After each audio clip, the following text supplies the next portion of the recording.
vous propose qu'on se déplace à pied jusqu'à Armagh, c'est comme ça que ça se prononce. Arma. Arma. Et c'est un nom intéressant parce qu'en fait, dans Arma, il y a Mar qui est une déesse celtique.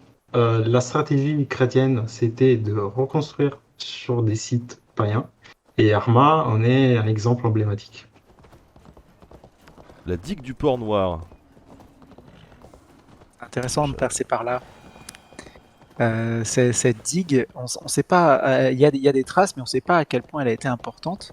Mais en tout cas, c'était dans l'histoire, c'était justement une grande, on va dire, frontière qui était justement creusée entre Meath et Ulster, qui séparait les deux territoires. Et dans les mythes, ils disaient que ça avait été creusé par un port noir. Et c'est le Black Peaks Dyke.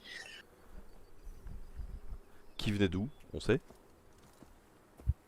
Non, Euh, on sait juste qu'il a creusé la tranchée. Mais en réalité, cette tranchée, elle avait un rôle. Elle marquait les frontières d'Ulster et Meath.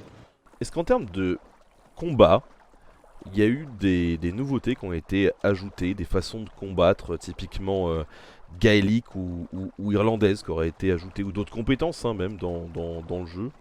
Et est-ce que d'un point de vue matériel aussi, vous êtes inspiré de trouvailles archéologiques irlandaises pour les épées, les haches, les équipements?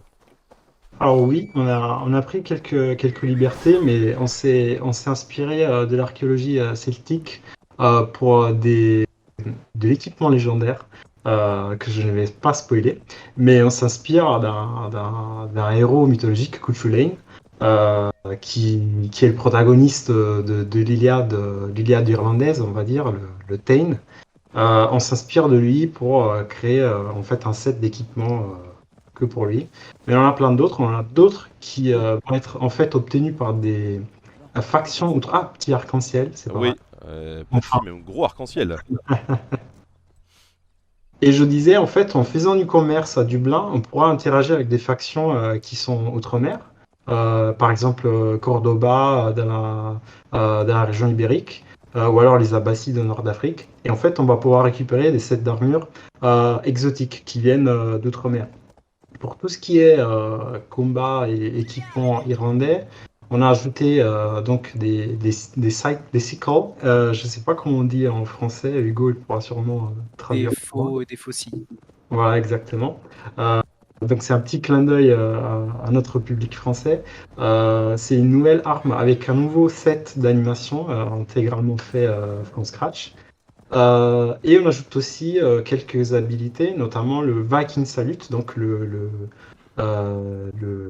beau jour viking. C'est un coup de tête, en fait, un petit boule, qui est plutôt sympa. On a des nouveaux ennemis, c'est les druides qui vont utiliser une fumée hallucinogène pour créer pour provoquer des hallucinations à Ivor. Et quand Ivor va être halluciné, il va en fait, les druides vont devenir beaucoup plus puissants. Vu qu'il est halluciné, ils vont pouvoir utiliser des pouvoirs un peu magiques. Parce que justement, il est affecté par cette fumée, cette fumée chimique. On a aussi deux nouveaux boss, euh, que je ne vais pas spoiler évidemment.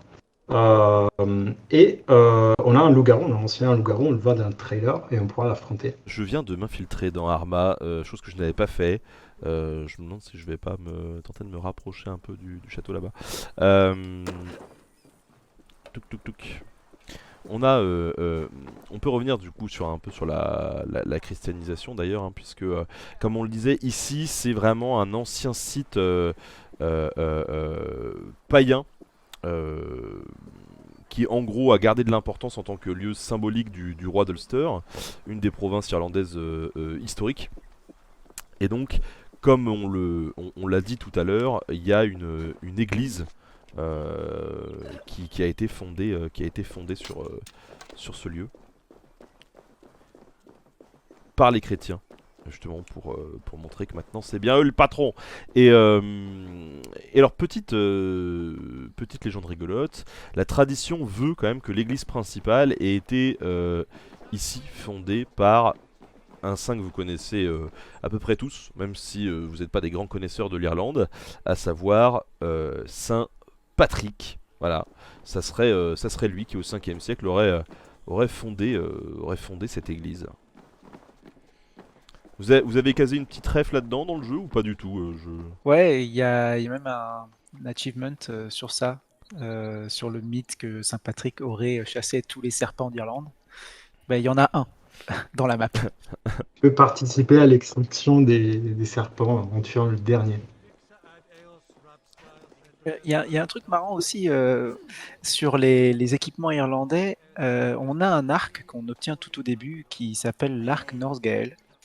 Et en fait, le nom est pas innocent parce que on s'est rendu compte que l'archerie, en fait, avant les Vikings, elle avait disparu en Irlande. Ils utilisaient plus d'arcs. En fait, ils avaient des arcs à l'âge de bronze. Et puis après, en l'âge de fer, on ne sait pas pourquoi, ils avaient plus d'arcs. Jusqu'au moment où les Vikings sont arrivés et ils ont ramené les arcs. Même pour la chasse. Le javelot était l'arme de préférence. Javelot et le sling. Et oui, en effet, les arcs ont été réintroduits par les Vikings. C'est pour ça qu'on a appelé ça Northgale Bow. Alors, petite chose à savoir aussi sur cette place de Arma, du coup, c'est que à partir du moment où la place va être christianisée, ça va vraiment devenir un des principaux centres de production de livres chrétiens durant cet âge d'or de la chrétienté irlandaise. Vraiment, on a parmi les plus vieilles traces d'ailleurs de vieils irlandais qui sont conservés à l'écrit de par les manuscrits qui ont pu être produits dans le coin. Et la ville a été régulièrement la cible des raids vikings à partir de 832 environ. Date de du premier raid pour le coup viking sur la ville. Et là, je suis vraiment Du coup, je suis en territoire hostile là, non Si je me fais repérer. Alors, une petite chose marrante à raconter sur la tour qui était en train d'escalader. C'est une round tower, donc c'est vraiment une nouveauté de cette époque. Et les Vikings, encore une fois, c'est à cause d'eux qu'on commence à construire ça. C'est des bâtiments en pierre, donc plus résistants. C'est plus difficile de les détruire. Et c'est aussi des bâtiments dans lesquels on peut se réfugier en cas d'attaque viking. Et c'est aussi à partir de ce moment où on commence à utiliser des cloches qu'on met au sommet de la tour euh, pour rythmer la journée. Et en fait, petite chose à dire, c'est que les Round Towers, en réalité, au 9e siècle, étaient en pleine construction. Et que c'est que à partir du 10e siècle où on commence à en avoir pas mal en Irlande. En tout cas, c'est quelque chose qui vraiment est distinctif du paysage irlandais. Et elles sont aussi grandes ou là aussi elles ont été un peu exagérées quand même parce qu'elles me paraissent très hautes. On est sur une 30 mètres environ de hauteur. Là, je ne sais pas exactement combien ça fait dans le jeu, mais en réalité, c'est une trentaine de mètres. Du coup, ça me semble plutôt OK, en fait. Allez. Et voilà, personne n'a vu.